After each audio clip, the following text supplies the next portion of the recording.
വ്യായാമം. ഇത് നമ്മൾ പറയുമ്പോൾ ഈ മുസ്ലിയാക്കന്മാർക്ക് ഇതൊന്നും തിരിയില്ല, അവരതിനെ ഏത് കാലത്തും പറഞ്ഞുകൊണ്ടിരിക്കുന്നു ഒക്കെ പറയാൻ കുറെ ആളുണ്ടാവും. ആദ്യം ഞാൻ പറയുന്നത് അപ്പൊ അത് അങ്ങനെയൊന്നും ഇല്ല, കാര്യമില്ല. അതിനകത്തൊക്കെ കുറെ കടൽ കിഴവന്മാര് കുറെ ഇരുന്നുകൊണ്ട് കുറെ അഭിപ്രായങ്ങൾ വിളിച്ചു പറയും. അവരൊന്നും ഇന്നത്തെ കാലാവസ്ഥയെക്കുറിച്ചോ ഇന്നത്തെ കാലത്തെക്കുറിച്ചോ ചിന്തിച്ചിട്ടല്ല ഇതൊന്നും പറയുന്നത്. പക്ഷേ ഇപ്പോൾ വ്യായാമം എന്ന പേരിൽ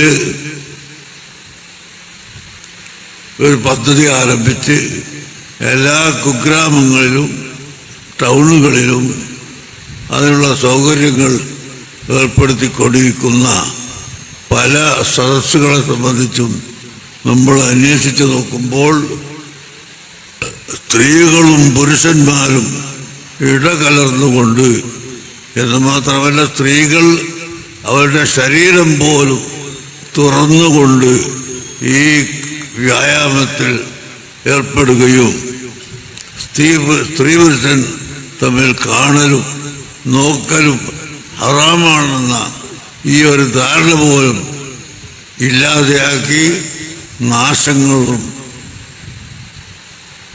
നഷ്ടങ്ങളും ഇവിടെ വരുത്തിക്കൊണ്ടിരിക്കുന്ന ഒരു പ്രവണതയാണ് ഇപ്പോൾ കേൾക്കുന്നത്. അങ്ങനെ ദീനിൽ നിന്ന് ആളുകളെ ഒഴിവാക്കുകയാണ്. ഹറാമ് ചെയ്യുന്നതിന് ഒരു മടിയുമില്ല. ആ നിലക്ക് ഉള്ള സാഹചര്യങ്ങൾ ഒരുക്കിക്കൊണ്ടിരിക്കുമ്പോൾ അത് നല്ലതല്ലേ?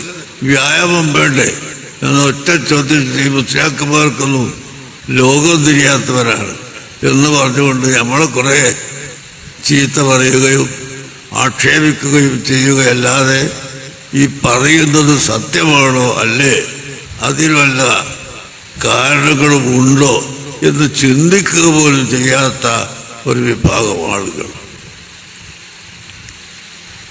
പഴയ കാലത്ത് നമ്മുടെ നാടുകളിലെല്ലാം സ്ത്രീകൾക്ക് വളരെ ഹയാ ഉണ്ടായിരുന്നു.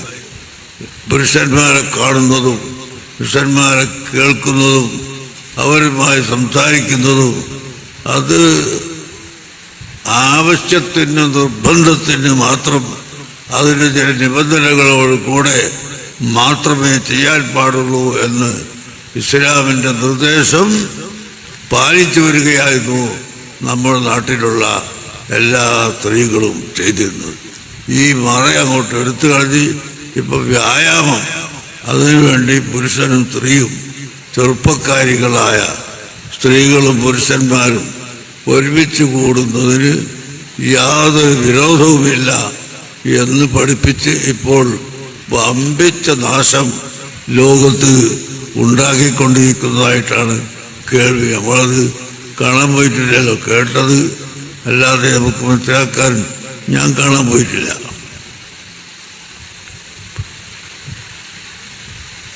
കേൾക്കുന്നതൊന്നും ശരിയല്ല എന്ന് ചിലപ്പോൾ മറുപടി പറയും.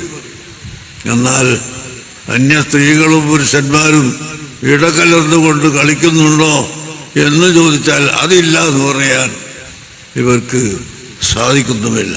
അപ്പോൾ തന്നെ ഹറാമായി തെറ്റായ വഴിയിലേക്ക് നമ്മൾ ചെറുപ്പക്കാരെ തിരിച്ചുവിടുന്ന ഒരു വഴിയാണ് എന്ന് മനസ്സിലാക്കാൻ കഴിയും. ഇത് ഒരു ഉദാഹരണം മാത്രം ഞാൻ പറഞ്ഞതാണ്. ജസ്റ്റിസ് കമാൽ പാഷ കൂടി നമ്മളോടൊപ്പം. ജസ്റ്റിസ് കമാൽ പാഷ, ഇതിപ്പോ സമസ്ത മെക്സവനെ തന്നെ ലക്ഷ്യമിട്ട് എന്ന് കരുതി അതിനെ സ്വീകരിക്കുകയാണോ വേണ്ടത്? കാരണം ആ സമസ്ത ഒരു കാര്യം പറയുമ്പോൾ സ്വാഭാവികമായും മുസ്ലിം വിഭാഗത്തിന് അവരുടെ മതപരമായ കാര്യങ്ങളിൽ ഗൈഡൻസ് നൽകാൻ കഴിയുന്ന ഒരു സ്ഥാപനം എന്ന നിലയ്ക്ക്, ഒരു സംഘടന എന്ന നിലയ്ക്ക് കാണുന്നത് കൊണ്ട് മറ്റ് ഇടങ്ങളിലേക്ക് കൂടി അത്തരം ഡയറക്ഷൻസ് ഏറ്റെടുക്കുമോ? അതെ, സമസ്ത പറയുന്നത് മുസ്ലിമീങ്ങളോടാണ്, സുന്നത്യമായത്തിന്റെ പ്രാസ്ഥാനിക പ്രവർത്തകരോടാണ്, ഇസ്ലാമിനെ അംഗീകരിക്കുന്ന യാഥാസ്ഥിക മുസ്ലിമുകളോടാണ് ഈ പറയുന്നത്. അല്ലാത്തവർക്ക് ഇതിൽ ആശങ്ക വേണ്ടല്ലോ, അതല്ലേ കൃത്യമായി പറഞ്ഞു. ബാക്കി പറയട്ടെ. സമസ്ത അതിലൊരു വ്യക്തത വരുത്തേണ്ടതുണ്ടോ? ഈ സമസ്ത എന്നും പറയുന്ന ഇതുപോലുള്ള സംഘടനകളൊന്നും എല്ലാ മുസ്ലിങ്ങളുടെയും വക്കാലത്തൊന്നും ഏറ്റെടുക്കേണ്ട കാര്യമില്ല. നിങ്ങളെയും ഒരു മുസ്ലിങ്ങളെയും വക്കാലത്ത് ഏൽപ്പിച്ചിട്ടില്ല. അത് നിങ്ങൾ മനസ്സിലാക്കേണ്ട ഒരു കാര്യമാണ്. നിങ്ങൾ ജസ്റ്റിസ് ആയിരുന്നു, അത് അംഗീകരിക്കുന്ന ബഹുമാനം നിലനിർത്തി പറയാണ്. ഇവിടെ ഒരു മുസ്ലിമിന്റെയും വക്കാലത്ത് നിങ്ങളെ ഏൽപ്പിച്ചിട്ടില്ല. കുറെയെങ്കിലൊക്കെ വക്കാലത്ത് പറയാൻ അവകാശമുള്ളത് അത് ഖാദർ ഉസ്താനായിരിക്കും. കാരണം ഒരു വലിയ പ്രസ്ഥാനത്തെ പ്രതിനിധീകരിക്കുന്ന ആളാണ്, അതിന്റെ നേതൃത്വത്തിലുള്ള ആളുകളാണ്. അവർ ഈ സമുദായത്തിന് വേണ്ടി ഒരുപാട് നേട്ടങ്ങൾ, വിദ്യാഭ്യാസപരമായ വിപ്ലവങ്ങൾ ഉണ്ടാക്കിയവരാണ്. അവരൊന്നും ഇന്നത്തെ കാലാവസ്ഥയെക്കുറിച്ചോ ഇന്നത്തെ കാലത്തെക്കുറിച്ചോ ചിന്തിച്ചിട്ടല്ല ഇതൊന്നും പറയും. അതായത് ഇന്നത്തെ കാലത്തിന് അനുയോജ്യമായി ജീവിക്കണമെങ്കിൽ ഇതൊക്കെ വേണം. എല്ലാവർക്കും തുള്ളുമ്പോൾ ഒരു അങ്ങോട്ട് പോവുക, ഒരു ഇങ്ങോട്ട് പോവുക, ഇതൊക്കെ ഇന്നത്തെ കാലത്ത് മറ്റുള്ളവർക്ക് അവർക്ക് ത്രസിപ്പിക്കാൻ പറ്റുന്ന രൂപത്തിലേക്ക് നമ്മുടെ ഭാര്യമാരെയും കൂടെ ഇങ്ങനെ ഇടകലത്തി വിടുമ്പോഴാണ് ഇന്നത്തെ യുഗത്തിന് പറ്റിയ ഏറ്റവും നല്ല യുഗപുരുഷന്മാരായി മാറുന്നത്. എന്തെല്ലാം കാട്ടിക്കൂട്ടണം ഈ ദുനിയാവിൽ നിന്ന് ജീവിക്കണമെങ്കിൽ. സൗകര്യമില്ല എന്നുള്ളതാണ് അതിന്റെ മറുപടി. സൗകര്യമില്ല. ഞങ്ങളുടെ ഭാര്യമാരൊക്കെ അങ്ങനെ സ്വകാര്യത ഇഷ്ടപ്പെടുന്നവരാണ്. അവര് ആരോഗ്യദായകമായ ആക്ടിവിറ്റീസുകൾക്ക് വേണ്ടി സ്വന്തം വീടം അവർ യൂസ് ചെയ്യുന്നുണ്ട്. പൊതുമധ്യത്തിൽ വന്ന് എല്ലാവരോടൊപ്പം തുള്ളാൻ അവർക്ക് താല്പര്യമില്ലെന്നേ.